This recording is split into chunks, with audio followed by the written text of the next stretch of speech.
Hey guys, I'm Dave and welcome to the Trull Gallery. Today we're going to talk about push sticks with a table saw, when I like to use them and when I don't.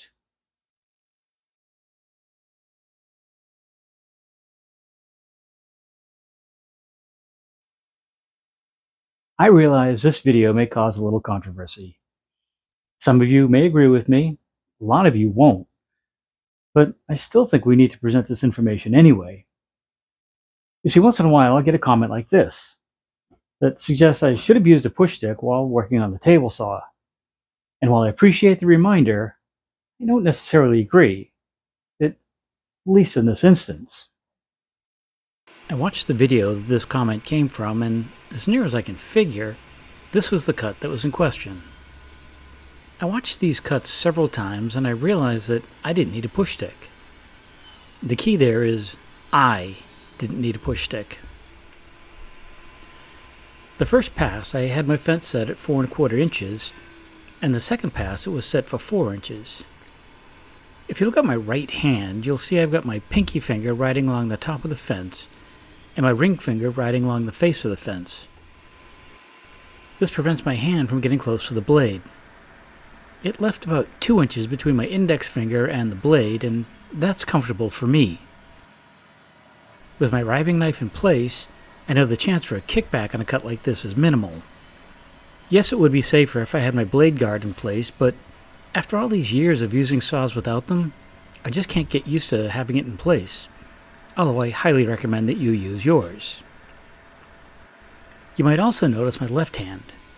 Once the majority of the stock is through the blade, I move that hand so I'm holding on to the edge of the table.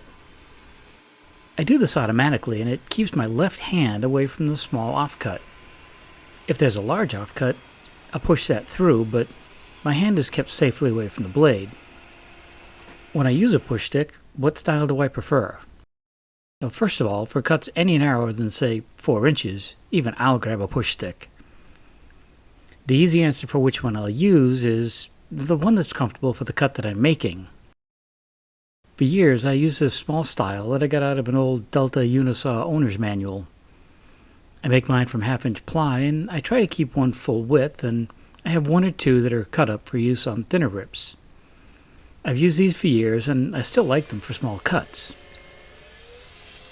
Several years ago, I made this longer push stick. I think the design came from Jay Bates, but after a while I realized it was not as comfortable as I'd like. Yes, it helps keep your stock pressed down along its length, but it just seemed awkward. Still, it was more comfortable than the push stick that came with the saw. I'm pretty sure I threw that out after using it once. I was so far away from the stock I felt like I had little or no control. I replaced that long wooden push stick and came up with this design, and it's more comfortable, at least for me. It has an adjustable foot that can be easily replaced, and it's short enough where I feel like I have positive control over my stock. I have a video that shows how I made this push stick, and I'll link that below. Push blocks are also an option. Jig has a few cool options that a lot of people seem to like. I've never used one of these, but I like the adjustability they seem to offer. I used to use the push blocks that came with my jointer, but I sold that years ago. Several manufacturers offer a cost-effective version of these pads. I prefer to use pads like this when I'm making non-through cuts. These help keep even downward pressure, and their spongy pads provide good gripping power. I haven't used these exact pads, but you get the idea.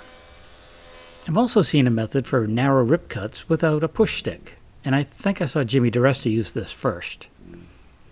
The theory is to run your stock just over halfway into the blade, pull it back, flip the stock around, and then finish the cut. This technique keeps your hands clear of the blade, and you don't have to reach over the blade as you finish your cut. This seems awkward to me, but it works for Jimmy, and who am I to question what works for someone else? If you'd like to see what he's building, I'll add a link to that video below. One other thing that I've learned in the last 30 plus years I've been doing this is to stay focused. If I'm making a lot of repetitive cuts, my mind and my fingers can wander. So I make a point to keep my head in the game as long as that blade is spinning. If I catch myself spacing out, I'll take a break until I can refocus. I've seen what a table saw can do to a hand, and I've seen kickbacks happen in the blink of an eye. Maintaining my focus has helped me stay safe after all these years.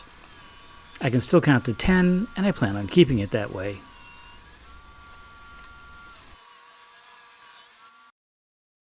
So how close is too close? Well, it depends on you, your skill, and comfort levels. I know a lot of people think my hands get closer than they should, but it works for me. I've also seen people making wider cuts with push sticks or blocks that, again, seems like it would be more comfortable just to use my hands. Like most things in woodworking, there are no hard and fast rules. Know your comfort level, pay attention, and keep your hands away from spinning blades.